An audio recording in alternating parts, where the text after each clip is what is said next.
नमस्कार दोस्तों, कैसे हैं आप सभी। आइए जानते हैं दशम भाव से।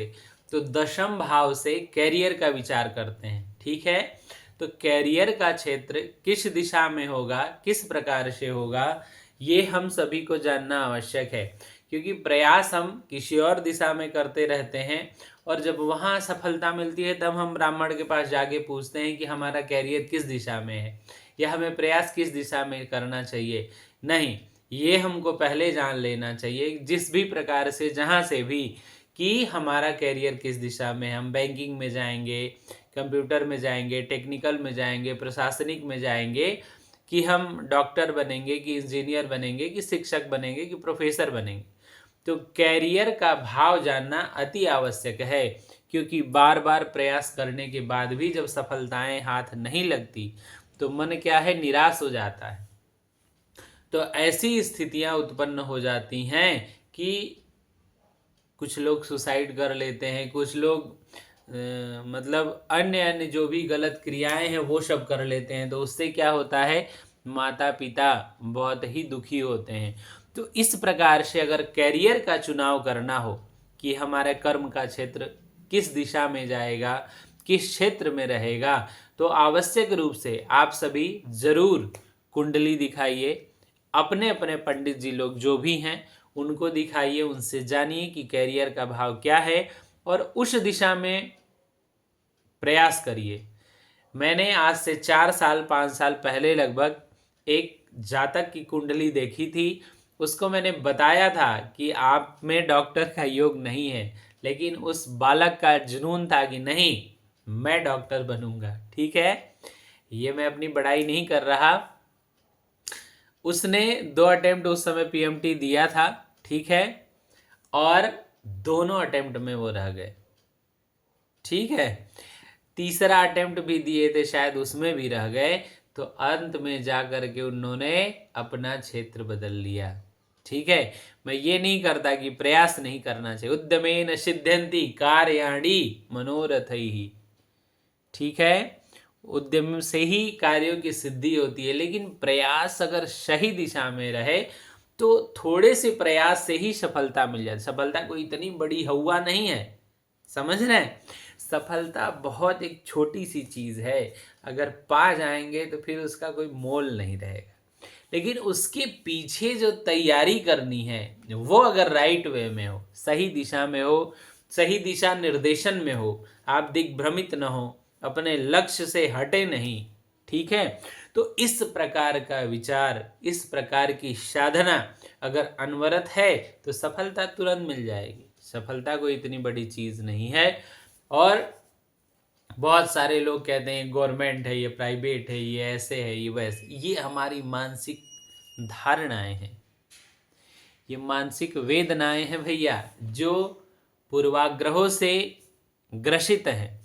ऐसा कुछ भी नहीं है सरकारी है और प्राइवेट। सरकारी में रहने वाले भी त्रस्त हैं और प्राइवेट में रहने वाले भी आराम से जी रहे हैं। पैकेज भैया किसी का 36 लाख है, किसी का 50 लाख है, किसी का 24 लाख है। ठीक है, तो इस प्रकार का धन वहां मिलता है, तो क्या सरकारी और क्या प्राइवेट है भैया। अगर आज 24 लाख पे हैं तो कल 36 लाख पे चले जाएंगे। और सरकारी में तो आपका फिक्स है ना भैया, बढ़ते बढ़ते बढ़ते धीरे धीरे बढ़ेगा है। तो इसलिए ये इन धारणाओं से दूर निकल करके जहां भी, चाहे वह प्राइवेट का क्षेत्र हो या सरकारी का क्षेत्र हो, जहां भी जिस प्रकार से जो सफलता या सफलता की कोई भी सीढ़ी, वो छोटी हो या फल कह लीजिए, वो छोटा हो या बड़ा हो, उसे एकदम सहर्ष स्वीकार कर लीजिए। ठीक है, ये नहीं कि हमको आईएएस ही बनना, आईएएस ही बनना, आईएएस की तैयारी कर रहे हैं तो अगर उससे नीचे पीसीएस या उसके नीचे का ग्रेड मिल गया तो नहीं नहीं नहीं नहीं नहीं, हम दिए थे आरओ का, तो अगर समीक्षा अधिकारी बन गए भैया तो ना हमको समीक्षा अधिकारी नहीं। अगर पहला जो मिल रहा है ठाकुर जी दे रहे हैं उसे सहर्ष स्वीकार करिए, फिर अपना प्रयास में लगे रहिए। क्योंकि जीवन चक्र है भैया, ये चलता रहेगा, हमारे अनुसार नहीं चलता, ठाकुर जी चलाते हैं। ये हम भ्रम में और वहम में जी रहे हैं कि भैया हम अपने से चल रहे हैं, हम अपने दम पे कर रहे हैं। ना ना ना ना, ये संभव नहीं है। ठीक है, तो प्रयास अच्छे वे में करिए और कर्म का विचार आवश्यक रूप से कर लीजिए कि आपका करियर किस क्षेत्र में होगा। उस दिशा में अगर आप प्रारंभ से प्रयास कर रहे हैं तो सफलता 25, 26, 28 तक जाते जाते आपको मिल जाएगी। ठीक है, बहुत ज़्यादा पढ़ने की ज़रूरत नहीं है, दिमाग लगाने की ज़रूरत नहीं है। राइट वे में जा करके और सही चीज़ों को सही तरीके से पढ़ने की ज़रूरत है। सफलता बहुत छोटी चीज़ है। मैं जहाँ तक मानता हूँ, मैंने बहुत प्रयास किया क्योंकि मतलब वो ऐसा मार्गदर्शन नहीं था। हमने खुद खोजा, खुद ढूंढा और खुद पाया। तो उसमें क्या है कि जब आप तलाश भी खुद करते हैं और ढूंढते भी खुद हैं तो पाने में तो देर लगेगा ही, समझ रहे हैं। और जब पहले से मुझे पता है कि ये चीज़ यहाँ पे है तो वहाँ तक जाना है तो वो आसान होगा। लेकिन पता ही नहीं कि वो चीज़ है कहाँ। ऊपर से जब फैमिली बैकग्राउंड एकदम चढ़ा हो, भैया क्या कर रहा है, कुछ हो ना पा रहा है, तब ज़्यादा समस्याएं होती हैं ना। तो इसलिए कैरियर तो क्या होता है हम लोग को पता ही नहीं था। हम लोग को ये पता था कि भैया कर्मकांड, ज्योतिष, कुंडली यही जीवन है। हमारे जो भी शुभ चिंतक हैं तो उन्होंने इसीलिए भेजा था कि यार जजमानी है, सब संभाल लेगा, समझ रहे हैं।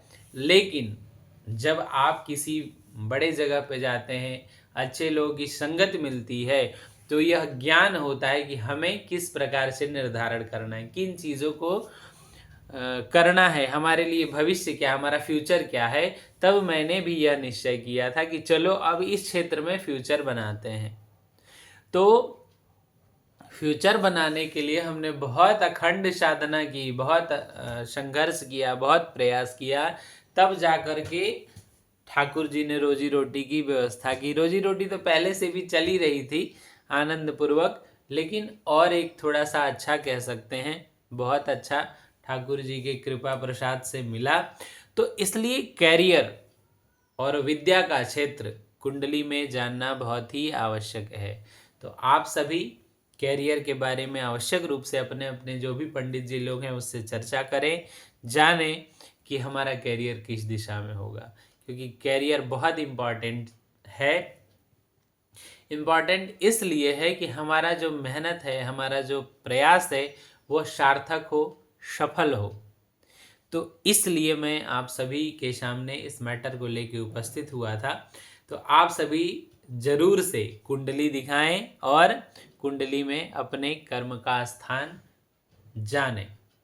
ठीक है, मिलते हैं नेक्स्ट वीडियो में। तब तक के लिए राम राम, नमस्कार।